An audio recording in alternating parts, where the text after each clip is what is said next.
хабар берсе ОПГ еще жестче будет борьба. Вот мен ачык эле ушу трибунадан силерге дагы бир мисалды айтып коеюн. Мына бүгүн азыр Женганы алдырып атамын эмеден, тигил Оштон. Он при всех признавал тем, что он отказывается от воровской идеи. Нет, он не отказался. Был экранга айтып коюп, он продолжает. Я сделаю так, что он не продолжал. Я сделаю так, что он никогда не стал дальше лидером ОПГ. Что бы это ни стоило. И каждому это относится. Экраннан айтып коюшу эле болду, биз идеядан кайттык, болду, бүттү, эми деп коюшуп, кайрадан вот этим заниматься. Заниматься не будут теперь. Я как обещал, в нашей стране ОПГ не будет. Так, в нашей стране кто-то кого-то накладывает какими-то дополнительными грузами, никто не будет. Спокойно, предпринимательдерибиз спокойно жашашат, спокойно иштешет, өздөрүн тапкан жасашат, мамлекетке налог төлөйт, мыйзам чегинде жашашат. Болду. Могул жердеги крупный ресторандар, крупный ишканалар бүт бардыгы дан төлөп турушкан. Муну биз билгенбиз, туура. Эмне үчүн ушуга чечим кабыл албадыңар дейсиңер. Билгенбиз, бирок убакыт эми келди. К тому, чтобы наступить, я 2 года готовился. Ачык айтайын. Я 2 года готовился к тому, чтобы наступить, чтобы сегодня день наступил. Вот сейчас мы год наступаем. И теперь 24-25 году будет рост. 26 все будет спокойно. Криминалын деп чыккан барын жок кылабыз. Баягы мен Женганы эмне үчүн пример кылып айтып атам. Он тоже был один из лидеров ОПГ в нашей стране. Давайте открыто будем говорить. Так. Ал экранга чыгып мен кайттым деп коет, а бирок на самом деле занимается. Он управляет там, в СИЗО сидит, управляет с этими предпринимателями, обратно там накладывает, преступниками управляет. Этого не будет теперь. Ни Раима Троимова, ни Кольбаева, ни Дженга, никто не будет управлять ни с кем. Будет управлять закон нашей страной. И это главная задача, которую поставил наш уважаемый президент перед нами. Урматтуу депутаттар, ушул боюнча силерге дагы айтып коеюн, колдоо бериңиздер силер дагы. Колдоо бериңиздер. Да, у нас бывают такие ошибки, какие-то недостатки бывают, ничего такого. Бирок депутаттардын арасында деле, чоң кичине кызматкерлердин арасында деле тууган уруктарыбыз көп. Бир дагы тууган урукка карабайбыз. Азыркы күндө Акылбек Сөөнбекович менен жардам берип, ушу Акылбек Сөөнбекович биздин берген предложениялер менен иштеп атышабыз.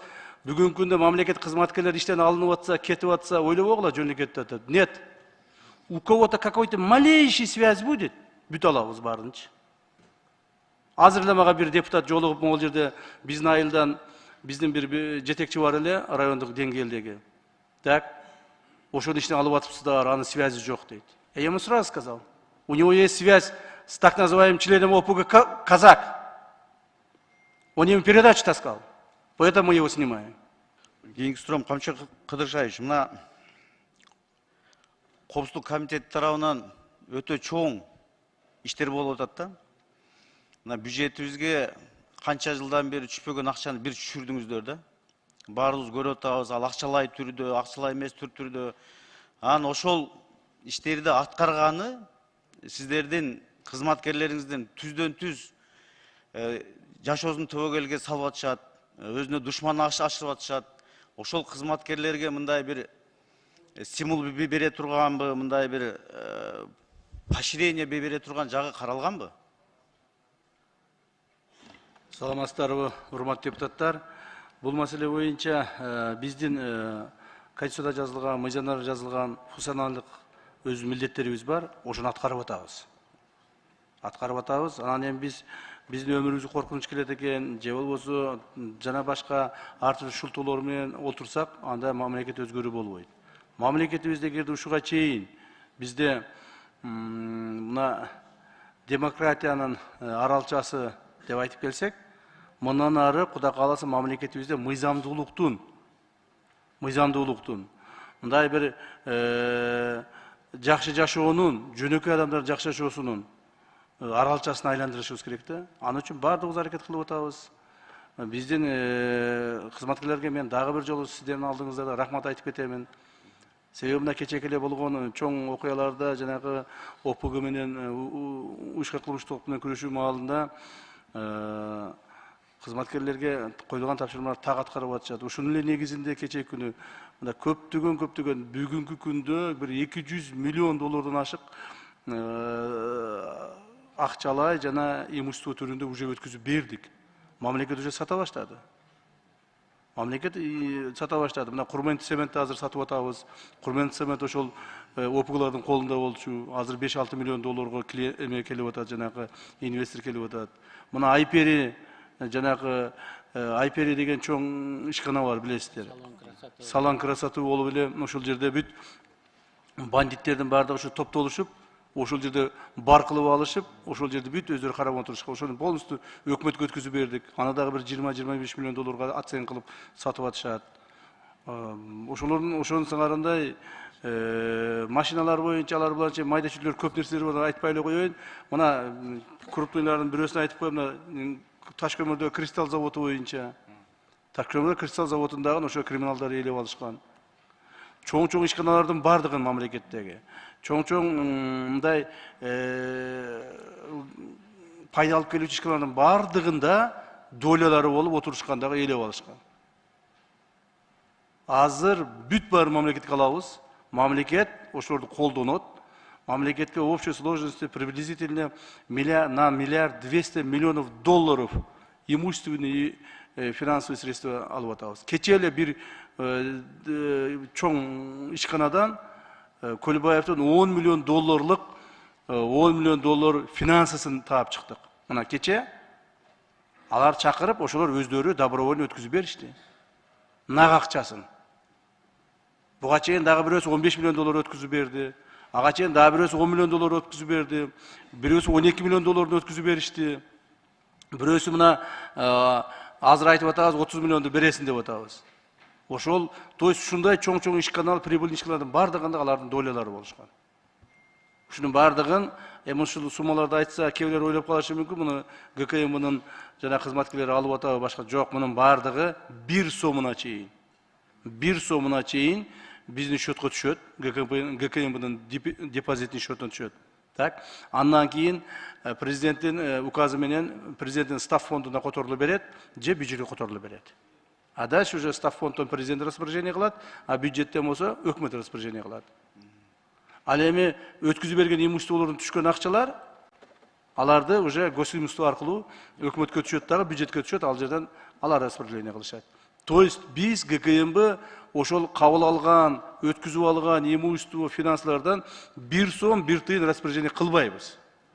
Өкмөткө өткүзүп берип эле арашоты менен отурабыз да. Бул бир жагынан жакшы болуп атат. Себеби биздин кызматкерлер дагы биз только ошол кылган ишибиз статистикага жооп беребиз, финансага жооп бербейбиз. Ал эми кызматкерлерденге мен ушу тапшырма берип атам, күндө сүйлөшөбүз, күнү түнү иштеп атабыз. Кызматкерлерге койгон негизги талап ушул, урматтуу депутаттар. Кайтарылып алып аткан суммалардан ОПГ менен, коррупция менен, мамлекетти урдаганды кайтарып аткан суммалардан 1 сом акча же бир түймөсүнө тийбегиле деп атам. Бир топчусуна тийбегиле. Так? Кызматкерлер ошону аткарып атышат. Аткарбаган кызматкерлерди жумуштан алып атам. Ачык эле айтайын, мына кечээ эле күнү, буквально кечээ күнү 3 кызматкерди жанагы по дискредитация жумуштан алдым. Себеби бирөөсү 28 000 доллар бирөөдөн взятка алып койгон, бирөөсү бирөөгө жардам берип, bir investorda 82 000 dollarlık akçasını biriga ötküzürüp berip koygan. Üçöөнү кызматтан алдым. Бирөөнү кызматтан снимать еттим. Ошолорду башкарып турган менин бир замыма, начальник главного управления, начальник управления үчөөнү выговор бердим. Если в следующий раз еще кто-то будет этим заниматься, все будут снять с работы. Так? Очень строго отношусь к каждому человеку, к каждому сотруднику. Никто не может отойти от как бы закона. То есть наша работа, наша жизнь, наши действия направлены только единственно куда? Во благо страны. Другого выхода у нас нет. И бизнес сотрудниктер ошону туура түшүнүп атат.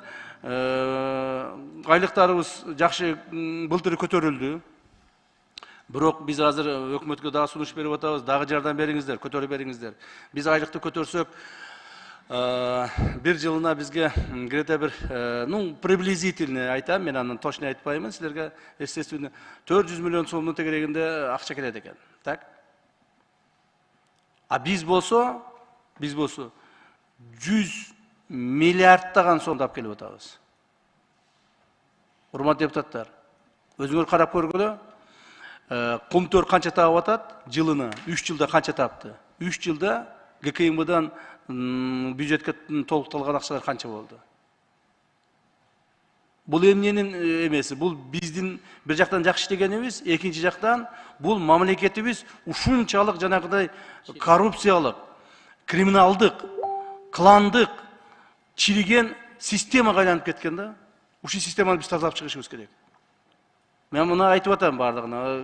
Өкмөттүн үздүн башчысы урматтуу Акылбек Сөнбековичке, урматтуу Садыр Кожоевич менен да сүйлөшүп атабыз. Мен айтып атам, мен 3 жылдан кийин мына Кудай буйруп дагы 3 жыл иштей турган болсом, 3 жылдан кийин мен ыйлабашым керек. Ошо маалда кылып калган эмес экенмин деп. Же болбосо менин бул кадрым бар, тиги кадрым бар, тиги кадрыма ишенип отурбашым керек. Мен мыйзамга ишенишим керек. 3 жылдан кийин мени мыйзам коргош керек. Мен эл алдында жүзүм жарык жүрүп, менин мыйзам коргоп жүрүшүм керек. Ар бирибиз ошондой болушубуз керек. Мурдагы бийликтер эмне болду? Мени тиги коргоп калат, бул премьерим коргоп калат, бул министрим коргоп калат деп жүрүп, мына системага тийбей жүрүшкөн. Биз ушул системаны, чириген системаны тазалайбыз деп кирдик. Мен жакында азыр дагы 3-4 күндөн кийин айтам, эми айта турган болсом, бир чоң система боюнча, мына сот жана адвокатура боюнча катуу иштерди азыр жүргүзөбүз. Мамлекетибизди бүт тазалашыбыз керек. Силер жардам бергиле, урматтуу депутаттар. Барын чеке жылдырып коелу. Жеке кызыкчылыкты, бизнести, акчаны мен үчүн эч нерсенин кереги жок. Мен ачык айтып коеюн. Мына бул реклама деген сөз эмес, бул же болбосо бирөөгө мактаныш эмес. Мен сотрудниктерим да барды билет, коом да жакшы билет, азыр мага эч нерсенин кереги жок. Байлыктын дагы, креслонун да башы, мага бир гана маселе. Мамлекетибизди таза, мыйзамдуу өлкөгө айлантып калышыбыз керек. У нас есть шанс, большой шанс бар. Ушуну контроль кылып берсеңиз,